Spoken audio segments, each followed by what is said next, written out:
TV Sintonia, a TV que passa você.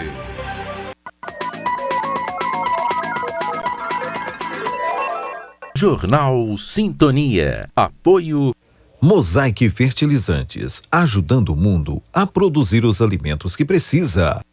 Clique Telecom, o seu parceiro em tecnologia. Bradesco, quem tem conta, conta com mais benefícios. Fim de silêncio. Polícia vai contrapor depoimentos de filho e contador de investigados na Operação Malebold. Ex-secretária de governo em Araxá e ex-agentes públicos são transferidos para o presídio da cidade. Eles vieram no final da tarde do dia 24 de agosto. Ganso não disputará a segundona em 2020. O clube não obteve parcerias e apoio financeiro. Governo estadual planeja volta às aulas. Educação pode entrar no programa Minas Consciente. Data do retorno ainda não é certa, mas pode acontecer de acordo com cada situação da cidade. E o editorial Raio X com Olavinho Drummond. O jornal Sintonia está no ar.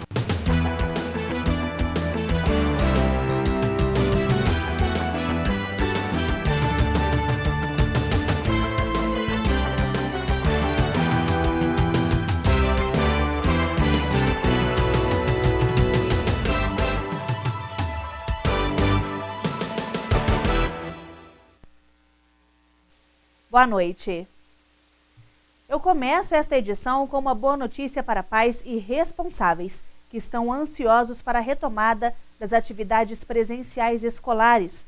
Uma reunião entre membros do Comitê Executivo Covid-19 e Sindicato das Escolas Particulares de Minas Gerais deu o pontapé inicial para uma fase de elaboração de protocolos para uma possível retomada no estado. No entanto, o ensino presencial, que está suspenso desde março devido à pandemia do coronavírus, ainda não tem data para o retorno. Um dos objetivos é incluir a educação no programa de flexibilização das atividades comerciais do estado, o Minas Consciente, devido à média de mortes por Covid-19 ter queda pela primeira vez durante a pandemia. Sendo assim, uma previsão de retorno das atividades presenciais nas escolas deverá ficar mais fácil, seguindo as ondas do programa. De acordo com o sindicato, a princípio a prioridade é a educação infantil, principalmente aquelas entre 0 e 5 anos, porque nesta faixa etária os impactos são maiores, quando elas precisam mais do convívio social e da escola. Além disso, com a reabertura do comércio, muitos pais voltaram a trabalhar e não têm com quem deixar os filhos. Por diversas vezes, o governador Romeu Zema salientou que esta retomada só aconteceria quando os indicadores da pandemia estiverem propícios. No entanto, durante uma entrevista no mês de julho, ele disse que o retorno deveria ocorrer ainda no segundo semestre deste ano. O auxílio emergencial deverá ser prorrogado até o mês de dezembro, porém com um valor diferente do já depositado mensalmente em contas digitais de beneficiários. O novo valor deverá ser corrigido até a próxima sexta-feira, dia 28. A estimativa é que a quantia deverá ser reavaliada entre R$ 250 e R$ 400. A seguir, Araxá Esporte está fora do campeonato da segunda divisão deste ano. E ainda hoje, o editorial Raio X com Olavinho Drummond.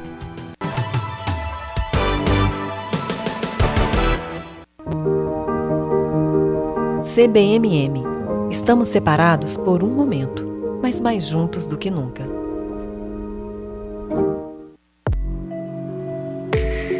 Em tempos tão desafiadores, é impressionante ver a capacidade que a gente tem de desaprender e reaprender. Mudamos o jeito de trabalhar, de nos conectar com as pessoas e até de passar o tempo. E no Bradesco, nós também estamos nos reinventando, ampliando os nossos canais digitais, flexibilizando o crédito e o pagamento de contas e atendendo idosos e pessoas com deficiência em horário diferenciado nas agências. Todos os dias, buscando soluções para deixar sua vida, se não mais fácil, pelo menos um pouquinho mais leve. Até tudo voltar ao normal. E tudo vai voltar ao normal. Reinvente o futuro. Bradesco. A Assembleia não para no combate ao coronavírus. Os deputados economizaram e devolveram ao Estado 46 milhões de reais para a saúde, destinaram mais de 300 milhões de reais para combater a pandemia e criaram leis relevantes, como a que obriga o uso de máscaras. Os deputados economizaram e destinaram recursos para o FMG fazer 36 mil teleconsultas, protetores faciais para profissionais de saúde e criar respirador de baixo custo. Assembleia Legislativa, poder e voz do cidadão. O crime de abuso sexual contra crianças e adolescentes é cruel. As consequências para quem sofre abuso são graves e duram a vida inteira. O abusador é um monstro e deve ser afastado para a cadeia. E quem se omite em denunciar pode receber a mesma punição pelo crime. Nessa quarentena, não seja responsável pelo sofrimento de uma criança. Ao sinal de violência, denuncie. Todos contra a violência infanto-juvenil. Realização Centro Júlio Dário.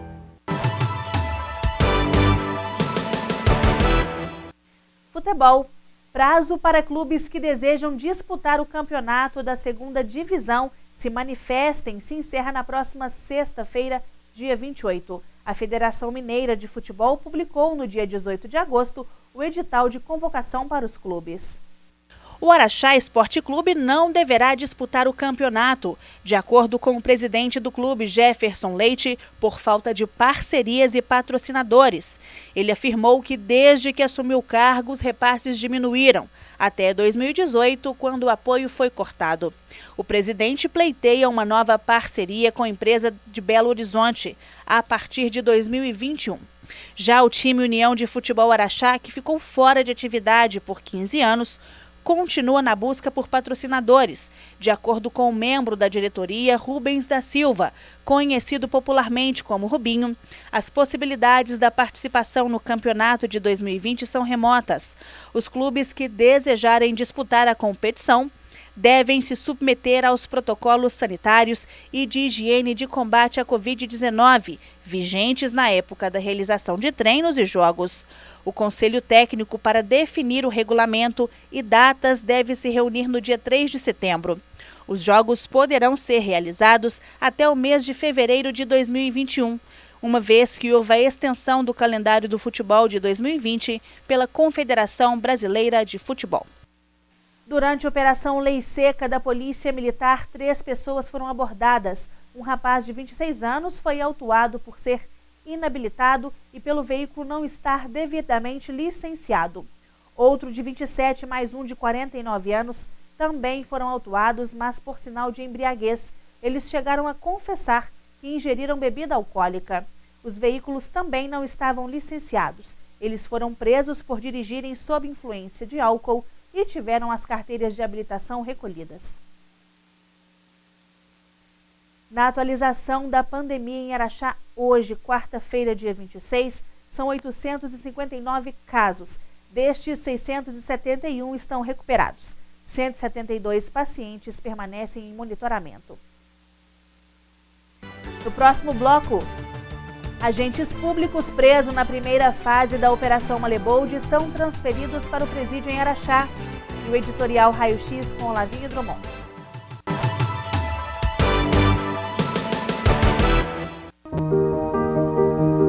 CBMM. Estamos separados por um momento, mas mais juntos do que nunca. Nos dias de hoje, mais do que nunca, a gente está vendo que é muito importante se cuidar e que também é importante cuidar de quem está ao nosso lado. Por isso, dê uma força para o comércio do seu bairro. Compre do pequeno. Você fica por perto de casa e com a sua força, os pequenos negócios também ficam mais fortes, ajudando a manter os empregos e a economia local funcionando. E isso é melhor para todos. Sebrae, a força do empreendedor brasileiro. Cada um ajuda como pode. Tem gente como o motorista de ônibus que ajuda quem precisa se locomover. O farmacêutico que ajuda com os remédios. O gari que mantém a cidade limpa. Ou o policial que ajuda lá nas ruas deixando a gente seguro. E tem a nossa gente do Posto Ipiranga e da MPM que ajuda abastecendo esse pessoal. Que ajuda os professores e todos que estão trabalhando em casa. Que ajudam ficando em casa. Posto Ipiranga, você já sabe, se cuida aí. E se precisar, pergunta lá. A Polícia Civil vai contrapor informações passadas em depoimentos de filho e contador de casal investigado em oitivas realizadas ontem na segunda fase da Operação Malebold. As oitivas do filho do casal de sócios proprietários da empresa investigada e do contador deles duraram pouco mais de 3 horas. Cada depoimento teve uma duração média de 1h30.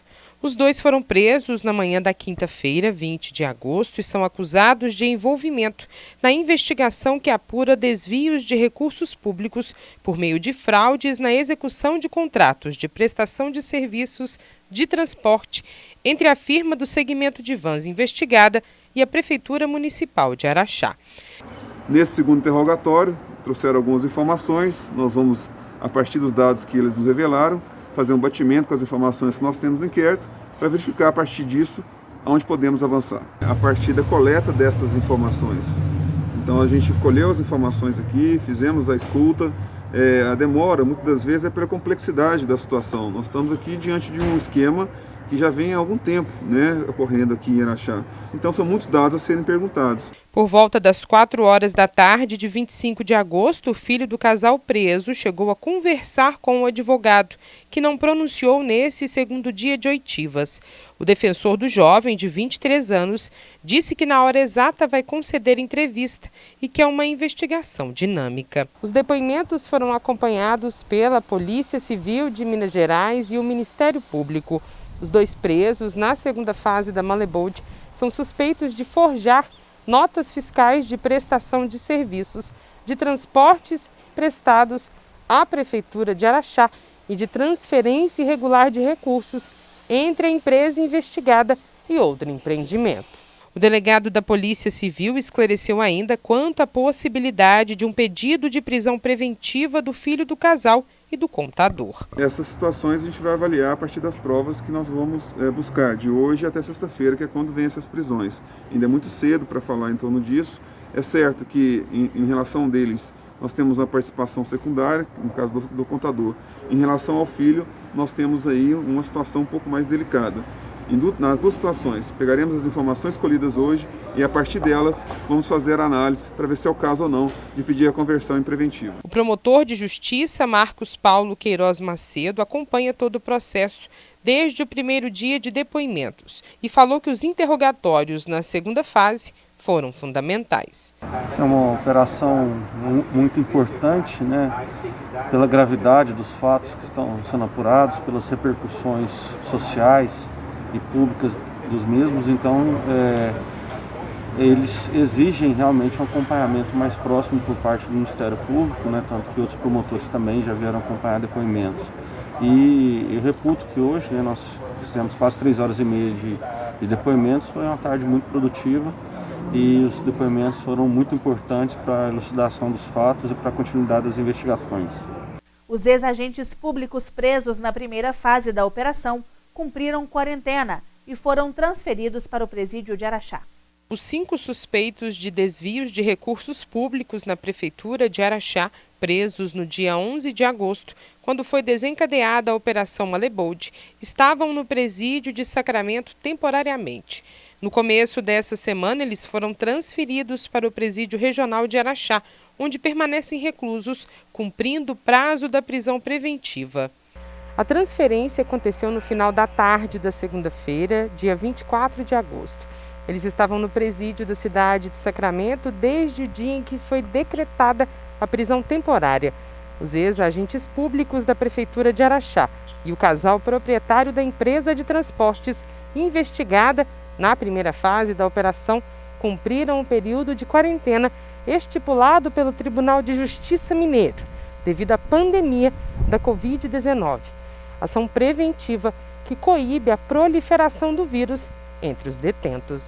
A operação investiga o desvio de mais de 6 milhões de reais e foi concluída a primeira fase pela Polícia Civil de Araxá no dia 19 de agosto.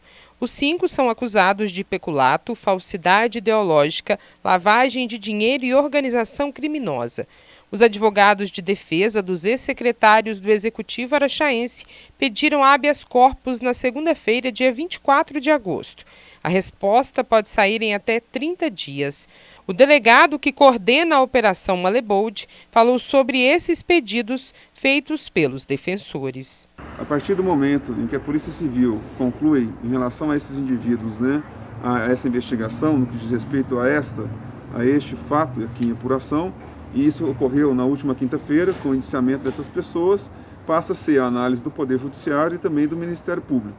Nós acreditamos, a Polícia Civil, que esses indivíduos deveriam permanecer na situação de recolhidos, na prisão provisória, uma vez que, além de oferecerem risco, já demonstraram que podem interferir nas investigações. Fique agora com o editorial Raio X com Olavinho Drummond.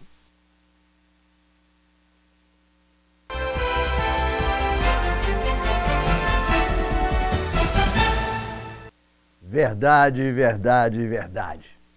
O rei está nu. O rei perdeu apoios, votos, seguidores, confiança e prestígio. Mas o rei está chateado, aborrecido? Quero crer que sim. Agora, caso ele esteja surpreso, desapontado, desiludido ou se sentindo enganado, então está mais do que na hora dele externar de forma clara e veemente a sua enorme decepção. Só assim ele terá um mínimo de chance de reaver a chave de ouro do seu reinado. Mas enquanto o silêncio prevalecer, o rei continuará nu. O Raio X voltou e voltou para ficar. Obrigado, obrigado, obrigado.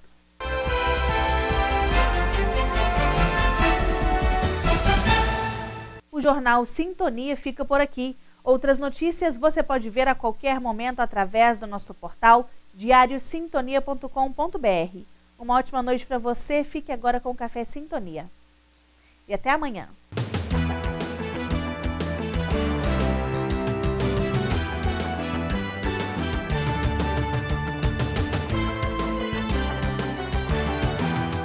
Jornal Sintonia. Apoio Mosaic Fertilizantes, ajudando o mundo a produzir os alimentos que precisa. Clique Telecom, o seu parceiro em tecnologia. Bradesco, quem tem conta, conta com mais benefícios. Café Sintonia. Curiosidades. Apoio Cornélios Academia. Faz bem a você.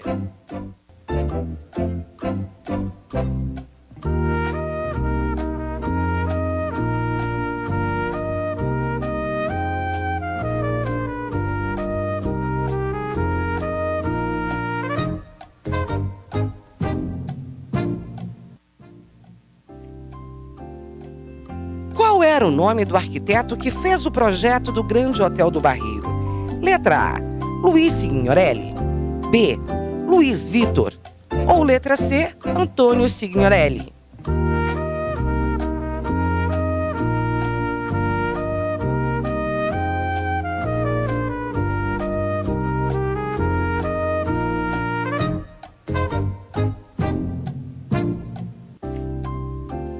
A resposta certa é a opção A, Luiz Signorelli.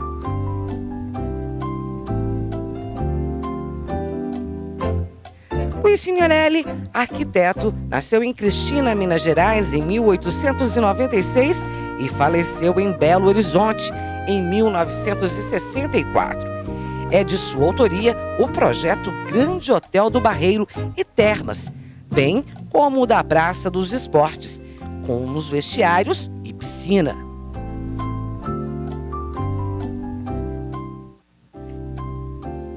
Café Sintonia. Curiosidades. Apoio Cornélios Academia. Faz bem a você. Try to